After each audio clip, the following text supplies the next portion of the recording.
exactly what our dearest brother, Professor Chris said, the mindset. The African mindset has to change, he said. If the mindset continues as it is, you will always have a problem, he said. You will have difficulties. And he said, Korea, we were able to develop because our mindset has been changed, he said. Learn from us, make sure that you begin to change your mind. Meaning from a colonized mind, change it to a decolonized mind. The SIM card, the hardware, the software, which has so much colonial virus, must be cleaned up. So change the mindset, he said. That's his main message. So I just want to finish with that one. The other very important brother is Molofe Kete Sante. He is in the United States. He teaches at the Temple University in Pennsylvania in the US. And he comes here regularly. He's a fellow, the Timali, I think he's in the board. And he's going to come again in April this month. Then I discussed with him this idea of Menelik. The reason is because he's written a lot on Adwa.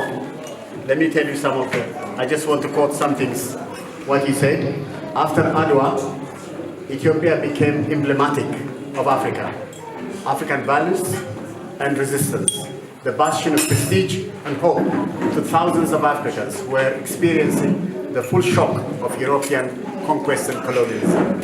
I mean, if you read some of the things he has written, it's extraordinary. Let me just tell you, I asked him to send us a few messages, and let me just quote them for you. One of them is what he said on Emperor Menelik. This is what he said. He said,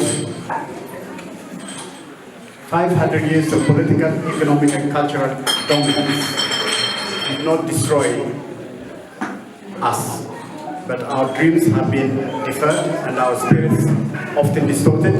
Yet the resilience of our peoples on the continent and in this diaspora has demonstrated sustained dynamism, and the innovations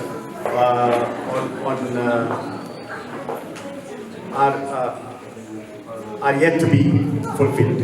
But they will be fulfilled in the youth of today. Ask always, is it the best interest of Africa? Whenever you always meet any challenge. If you do that, then you solve the problem. There's another one, another quote, I think from him. He says, there is nothing more significant for our youth than to know their own history and that of the African people. Your historical experiences are the best guides to your education. Therefore, we must probe our narratives, place ourselves in the center of our own history, honor and revere our ancestors, and make peace with other Africans who know they are Africans. That's what he said.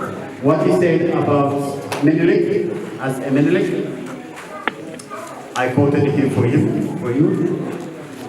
He says, two quotations he said about Menelik. Menelik the Great inspired generations. Menelik the Great inspired generations yet unborn with his daring defeat of the Italian army at the Battle of Adwa. He tried diplomacy and experienced cunning. He showed character, got in return snobbery and lies, and when he saw the signs of war, he rallied Ethiopian forces to defeat the enemy on African soil. This became one of the most important lessons in African history. He wrote this, Molofe Asante. He wrote a book, The History of Africa. He puts Adwa very significantly. In 1896, it was evident that the Europeans, even those who said they were the friends of Ethiopia, would come together and betray Menelik after the Treaty of Buchale. Africans were encouraged by the ultimate victory of Menelik's genius and the courage of his soldiers on the battlefield. Let our youth never forget the many heroes of our victories. Let our nations raise monuments to them in every city to teach lessons of resistance, selflessness, and Pan-African unity. Again, this is in his book. He also had a discussion with him, and we joined a quotation together.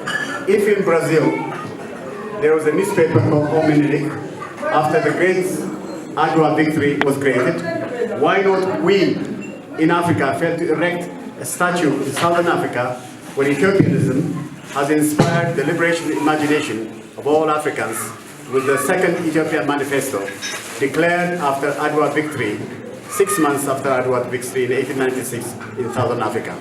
So we joined, we said that because of all this, when he comes, he says he's going to argue very strongly in South Africa to talk to all the people he knows to help us to build a statue of Ase Menelik.